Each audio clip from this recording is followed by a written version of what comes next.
ఆ చిన్న డైరెక్టర్స్ అందరూ నా దగ్గరికి వస్తారు. ఓకే. ఖచ్చితంగా చాలామంది ఆల్రెడీ అప్రోచ్ అవుతున్నారు బిఫోర్, అంటే ఈ బజ్ లేకముందే. కొంతమంది ఆల్రెడీ మూవీలు అయిపోయినాయి సార్, మా మూవీ కూడా కొంచెం కాపీ రెడీగా ఉంది, రిలీజ్ మీకు చేయించండి. ఏం ప్రాఫిట్ కావాలో తీసుకోండి, షేర్ కావాలో తీసుకోండి, ఇది ఎట్ట కూడా రిలీజ్ చేయండి అంటే పరిస్థితి అట్లా ఉందన్నమాట. ఇప్పుడు ఎవరో ఎంటర్టైన్మెంట్ ఎవరికో ఇవ్వాలనే కదా అందరు తీసేది, పెట్టిన డబ్బులు కనీసం రావాలనే కదా తీసేది. ఎవరికో ఎంటర్టైన్మెంట్ తీపోయి నువ్వు అన్ని, కొంతమంది ఆస్తులు అమ్ముకొని కూడా పెట్టిన వాళ్ళు ఉన్నారు, సొంత ఇల్లు అమ్ముకున్న ప్రొడ్యూసర్లు చూసాం చాలామందిని. అదే ప్రొడ్యూసర్లు పెద్ద పెద్ద హీరోలను లాంచ్ చేసి ఉన్నారు, మళ్ళీ వాళ్ళు తిరిగి ఇలా ఫోన్లు ఎత్తన పరిస్థితి ఉంటుంది, ఆ కట్టసీ కూడా లేకుండా కొంతమందికి.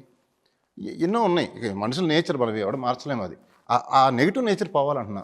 అంత ప్యూరిటీగా పాజిటివ్గా ఉంటే ఇండస్ట్రీ బాగా గ్రో అయ్యిద్ది.